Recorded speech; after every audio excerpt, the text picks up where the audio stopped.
শান্তি মতো একটু ঘুমাচ্ছিলাম, তাও ঘুমাতে দিল না, ডেকে তুলে দিল। শালা বাপের জন্য শান্তি মতো একটু ঘুমাতে পারি না, সবসময় শুধু কাচার কাচা লেগেই থাকে। শালা এতদিন বাপটা মা বাড়িতে ছিল, শান্তি মতো ঘুমোতে পারছিলাম। শালা বাপটা মা বাড়ি থেকে আসা পড়তে শান্তি মতো একটু ঘুমাতে পারি না। এই সকাল হয়েছে, পায়খানা যাবো, একটা বিড়ি না খেলে পায়খানা কি হয়? শালা বাপের জন্য একটা বিড়িও খেতে পারি না।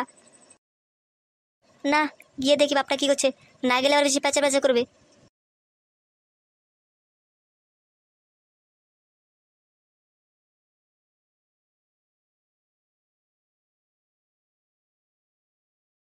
এ কি, রান্নাঘর দিয়ে একটা সবজি নেই, আচ্ছা কি রান্না করবো?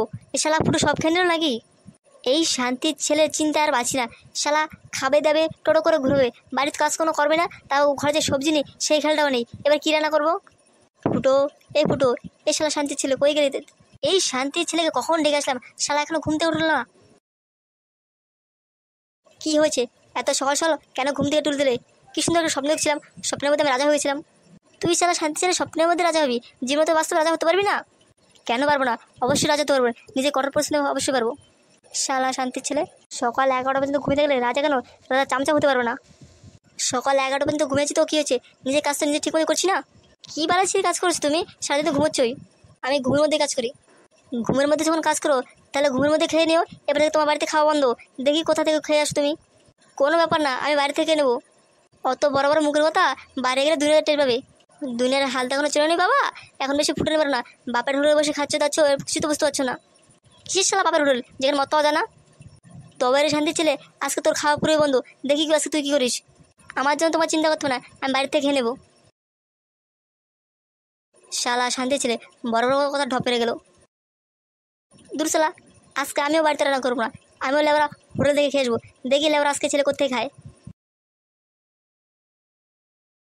যা শালা, বাপের সাথে রাগারাগি করতো, বললাম আজকে খাবো না, এবার কোথেকে আজকে খাওয়া দাওয়া করবো? আর শালা এদিকে যে আমার বন্ধু একবার খেয়ে দেবে এমন তো তাদের ক্ষমতা নেই। এবার আজকে না খেতে কীভাবে সাত দিন কাটাই? হাতে একটা টাকা পয়সা নেই, তারপর পকেটে বিড়ির প্যাকেট নেই, কীভাবে দিনটা কাটে আজকে? আরে মামা তুমি, এত সকাল সকাল? আরে ফুটো কিনেছে, কোথায় যাচ্ছ বাবা? আর কোথায় যাবো মামা, এই গরমের মধ্যে যাওয়ার কোথাও জায়গা আছে নাকি, তাই এদিকে ঘুরে বেড়াচ্ছি। তা বেশ ভালো ভালো। বলছি তোমার মা যে মামা বাড়িতে গেছে কতদিন হয়েছে, মাকে একটা চিঠি লিখলে পারো না? মার কোনো খোঁজ খবর নাও না কেন? আরে মামা কি যে বলো না, আমার এত কাজের চাপ, তারপরে তো পড়াশোনার চাপ, কোন দিকে একা কী করবো তুমি বলো? সে ঠিক আছে, কিন্তু সময় করে একটা চিঠি বা একটা ফোন করলে তো পারো, ওদিকে তোমার জন্য সবাই চিন্তা করে না। মামা তুমি আজকে থাকবে তো? দেখা যাক কী করা যায়, তারপর এদিকে থাকলে হবে। তোমার মামি আর তোমার মা তো এখানে একাই আছে, আমি না গেলে হবে? বলছি তোর বাবা বাইরে আছে কি? হ্যাঁ বাড়িতে আছে। চল বাড়িতে চল, গিয়ে তোর বাবার সাথে কথা আছে, কথা বলবো। না, আমি এখন বাড়ি যাবো না, বাবার সাথে কথা কাটাকাটি করে বাড়িতে বেরিয়েছি। বলছি আজকে বাড়ি যাবো না, এমনকি বাড়িতে খাওয়া দাওয়া করবো না। আরে বাবা, এই বয়সে এত মাথা গরম করা ভালো না। বাবা যখন বলে ভালোর জন্যই তো বলে। ভালোর জন্য বলে? আমি সকাল সকাল একটু ঘুমিয়েছিলাম, ঘুম থেকে টেনে তুলে দিল। আরে বাবা, তুমি এখন বড় হচ্ছ, এত বেলা ঘুমালে হয়? দেখো মামা, তুমি এত সকালবেলা জ্ঞান দিতেছো না, আর বেশি কেন ভালো লাগছে না এখন আর। আরে বাবা, রেগে যাচ্ছ কেন? আমি তো তোমার ভালোর জন্যই বলছি। তুমি যাও তো বাড়ির দিকে, আমি পাড়ার দিকে যাবো। ঠিক আছে বাবা, তুমি যাবে যেখানে যাচ্ছে যাও, কিন্তু তাড়াতাড়ি বাড়ি চলে আসবা। এই শালা, এখনই তো মনে পড়লো, মামা যখন এসছে, মামার কাছে কিছু টাকা ঝাড়া যাবে। যাই আমি বাড়ি চলে যাই, লেট করা যাবে না। কিন্তু এখন গেলে তো বাবা ছাত্রা বলবে একটু পরে যাবো। আমি জানি মামার কাছে এখন প্রচুর টাকা আছে, কিছু টাকা ঝাড়তে পেলে আমার অনেক দিন চলে যাবে। মামাকে ইচ্ছে মতো তেল মারতে হবে, যাতে বেশিটা করে টাকা নেওয়া যায়, আর টাকা নিতে পারলেই আমার পুরো কেল্লা হতে।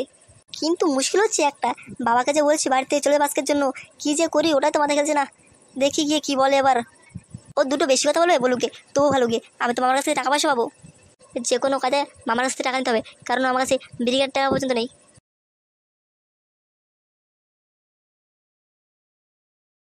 আজকে ফুটো বলেছে না খেয়ে থাকবে, দেখি ছেলে কতক্ষণ না খেয়ে থাকতে পারে।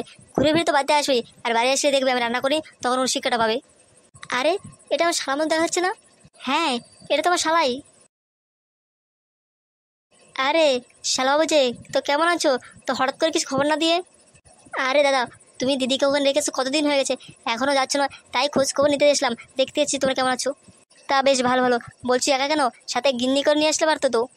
নিয়ে আসলে তো পারতাম, কিন্তু ওদিকে যে দিদি একা থাকবে, ওই জন্য তো ওকে বাড়ি থেকে গেছিলাম। চলো তাহলে ঘরে গিয়ে বসি। হ্যাঁ হ্যাঁ যাচ্ছি। আগে একটা কথা বলো তো, ফুটোর সাথে তোমাকে কি ঝামেলা হয়েছে?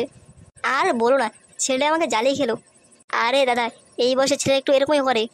আরে এত বয়স হয়েছে, কবে বুঝবে? কোনো কাজ টাজ তো করি না, তবে বাড়ির দিকে কোনো খেয়াল টেল রাখে না, এইটুকু না করলে হয়? আরে দাদা, আস্তে আস্তে সবই করবে, চলো এখন ঘরে গিয়ে বসি। হ্যাঁ চলো।